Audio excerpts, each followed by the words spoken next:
ternyata banyak mereka juga nggak sembuh. Mungkin tekanan yang lebih berat, siksaan yang lebih nggak cuma sekedar fisik. Jadi security di sana lebih banyak menggagalkan TKW-TKW yang mau bunuh diri.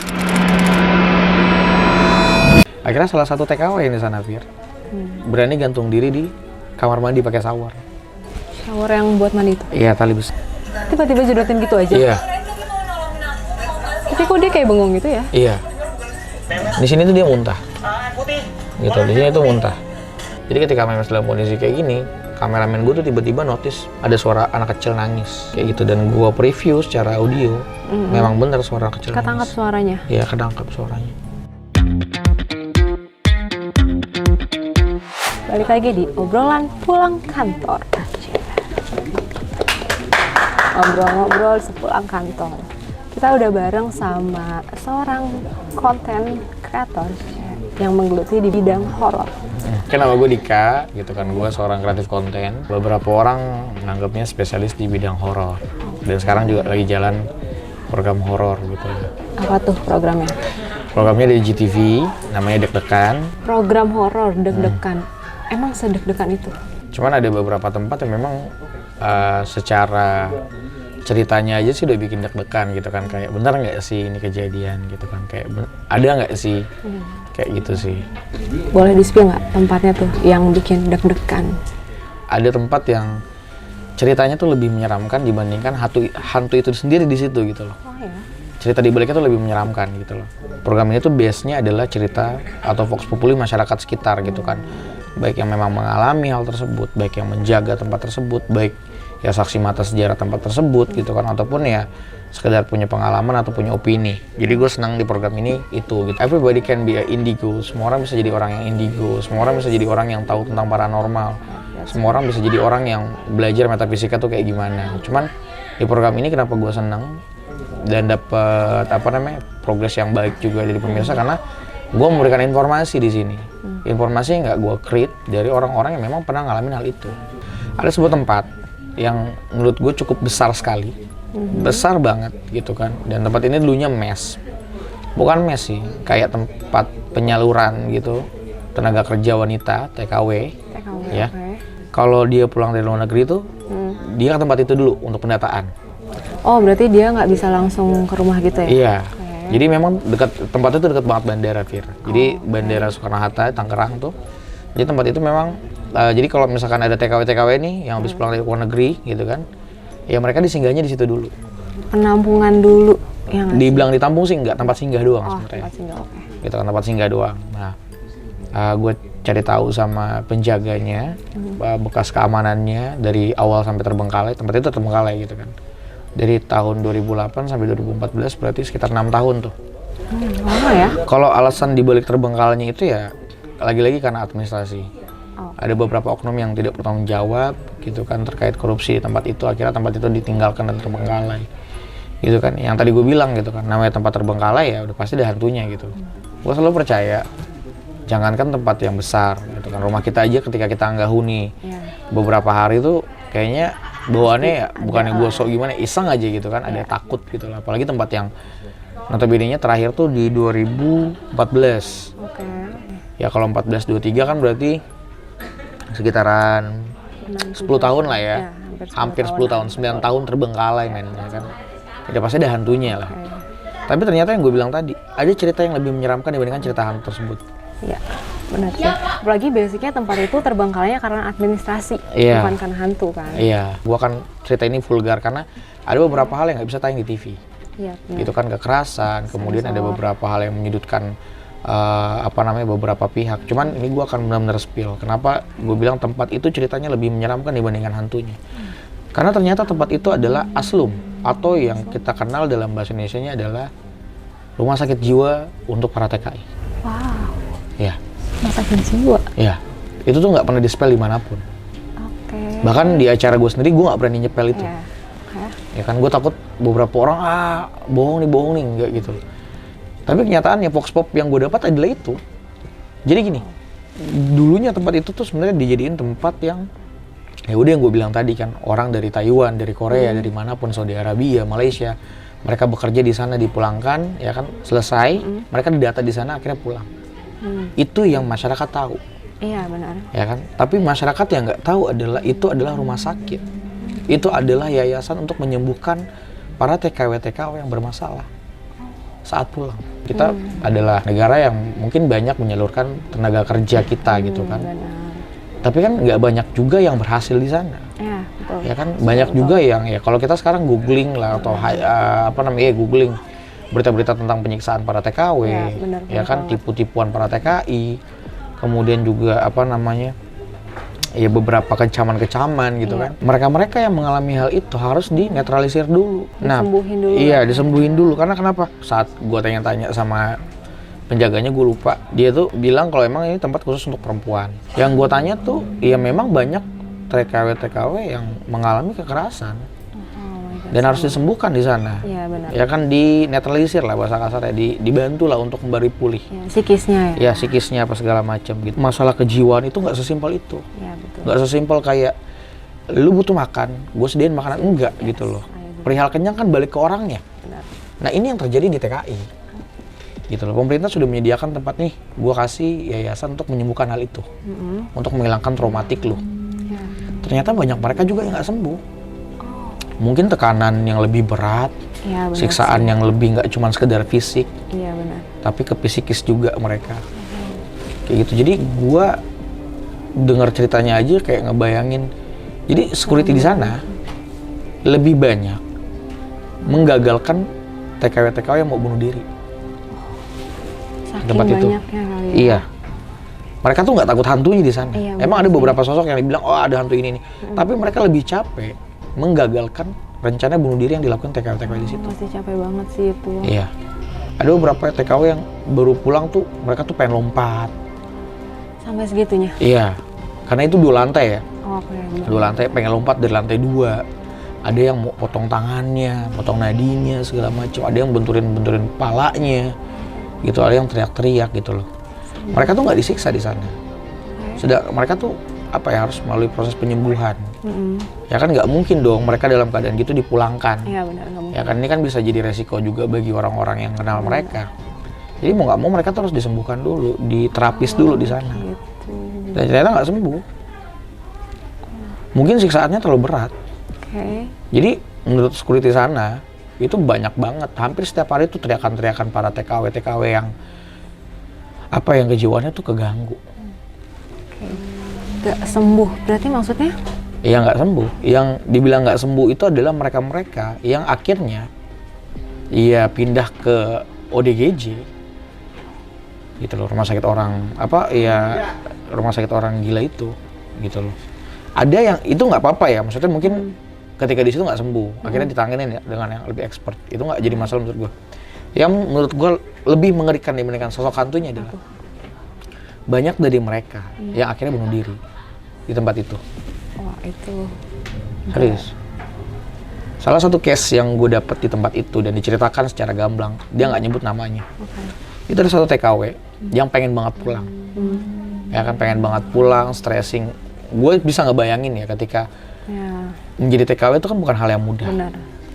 Harus Dalam hal mudah dalam keluarga. artian lu harus bisa punya persiapan mental meninggalkan keluarga untuk waktu yang lama. Lu bayangin, mereka udah keluar banyak modal yang nggak sekedar fisik.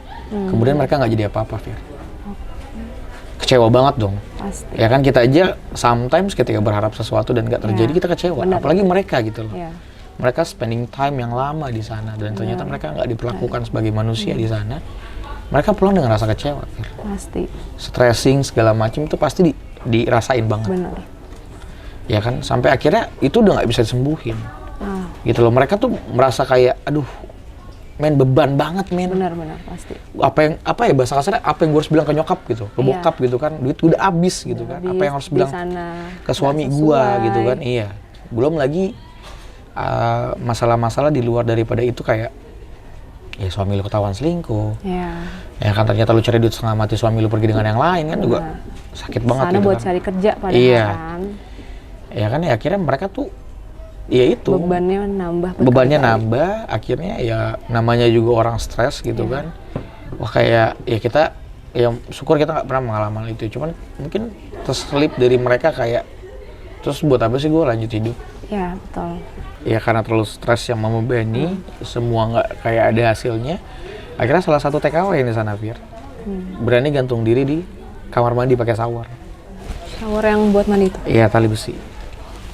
Itu Kayak gitu. saking beratnya ya, kepikiran gitu loh. Gitu loh, dan itu ditemukan tewas di situ. Oh my god. Bahkan di tulisan temboknya tuh kayak, ibu aku pengen pulang. Jadi kesannya tuh kejam banget gitu loh pemerintah. Iya. Padahal pemerintah itu kan udah menyediakan tempat kayak gitu. Benar. Ya kan untuk sembuh, cuman ya mau gimana lagi, beban Fir. Dan itu relevan sama, gue bukan orang yang pintar ngeliat hantu ya, gue nggak bisa ngeliat hantu gitu kan. Ngeliat pun ya sesekali mungkin gue jadi orang yang sial saat ngeliat itu. Dan gue juga nggak terlalu tahu banget ilmu metafisika. Cuman yang gue percayain ketika gue syuting di sana gitu kan, adalah gue percaya sih, maksudnya yang beberapa orang bilang ada residu atau sisa-sisa energi orang-orang yang pernah hidup di situ, ya akhirnya menetap di situ dan mempengaruhi orang-orang yang datang ke situ. Gue percaya hal itu. Menurut gue ketika tempat itu dengan penuh banyak kenangan atau energi negatif, ya yang dimana orang jodohin palanya, orang teriak, orang mau gantung diri gitu kan, sampai malah ada korbannya beberapa, akhirnya mempengaruhi. Iya, vibes-nya nggak enak. Sampai akhirnya ketika gue syuting di situ, salah satu kru gue namanya Cipto, ya mungkin ditayangin sedikit. Itu tuh sebenarnya Cipto ini dari awal tuh udah aneh. Anehnya? Karena tipikal Cipto ini kan orangnya humoris ya kan, bercanda lah segala macam. Kita penelusuran juga sebenarnya relax gitu kan, nggak terlalu yang harus tegang banget gitu kan. Cuman jaga suara aja, jaga pergerakan, karena kita pengen dapat sedetail mungkin gitu kan apa yang terjadi di sana tanpa gimmick sama sekali. Kok Cipto ini diem gitu loh. Ya kan, sampai ketika kita lagi syuting, lagi on cam di kamera ya kan, host gue sama paranormal gue lagi ngobrolin hantu yang dia temuin, tiba-tiba Cipto tuh main masuk aja terus jodohin palanya di tembok. Oh ya? Iya. Itu ada di tayangan? Ada. Oh my god, tulisannya. Nah, ini posisinya nih, ya kan, ini posisinya tuh kita di depan mereka ya, gitu loh. Di depan mereka. Nah, ini yang aku bilang tulisan ibu aku mau pulang. Iya. Gitu loh. Ini berarti di tempat si ibu yang aborsiin itu? Enggak, ini di salah satu ruangan aja sih. Kayak bangsal-bangsalnya gitu nih, nih. Tuh. Gitu loh.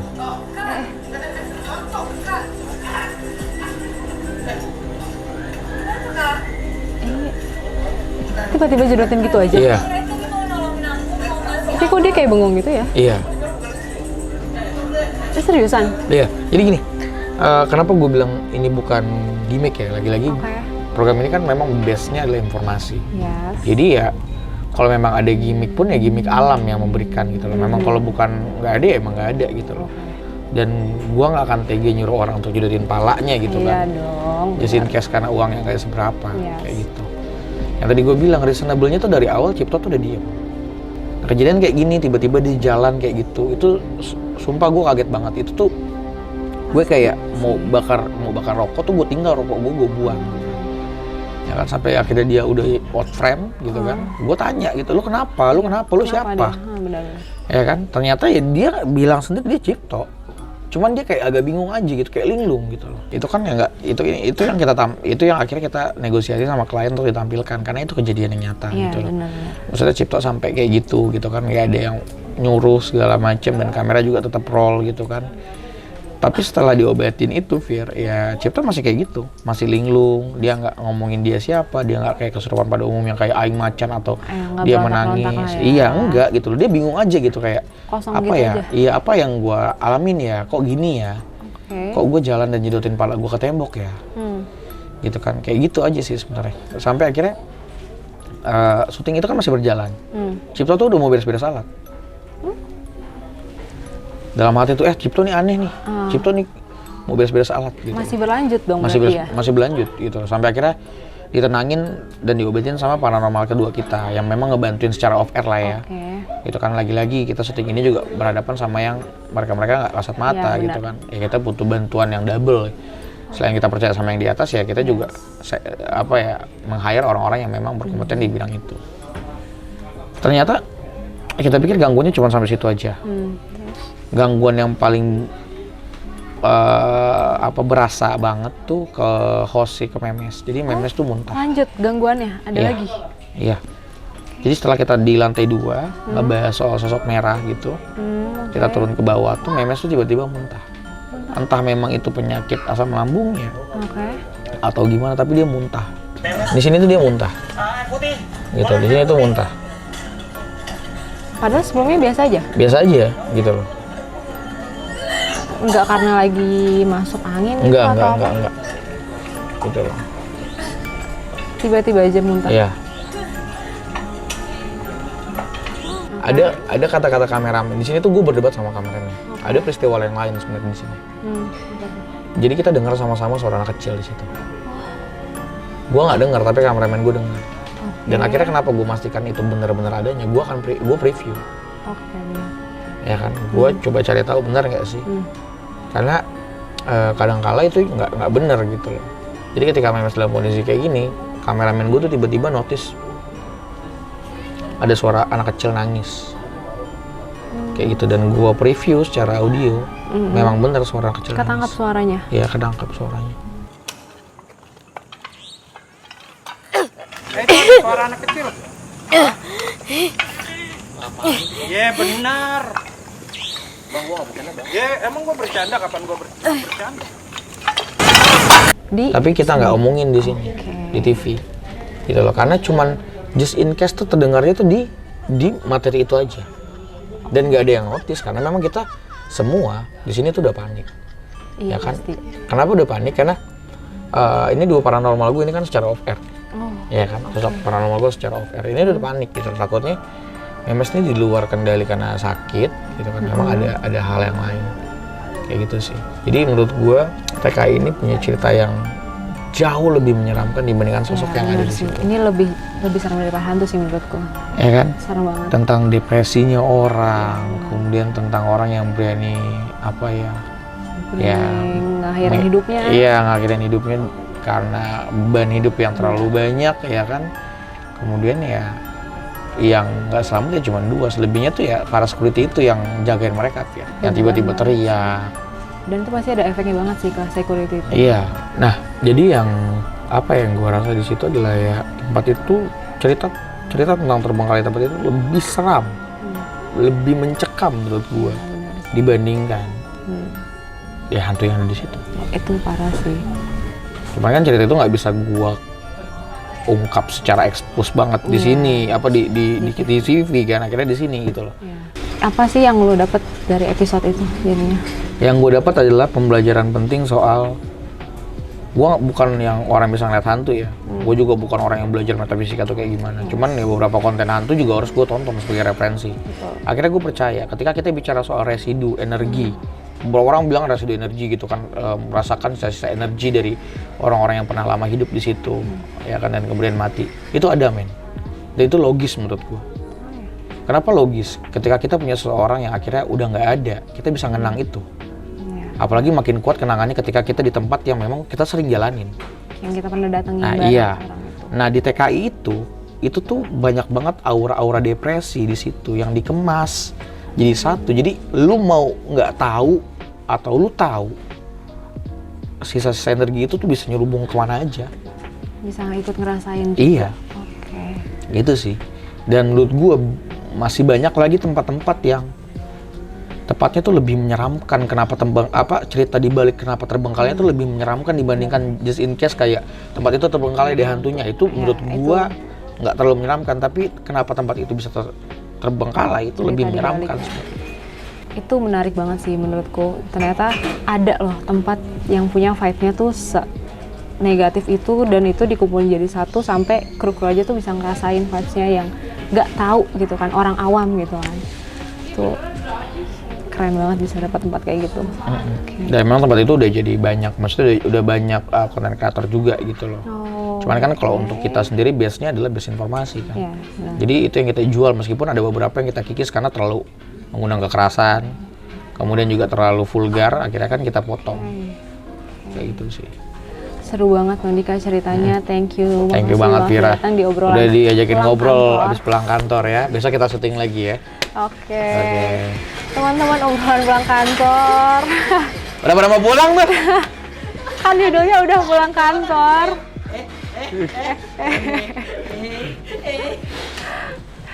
Oke, makasih teman-teman yang udah nontonin cerita kita di obrolan pulang kantor. Dan kita bakal cerita-cerita lagi. Nah.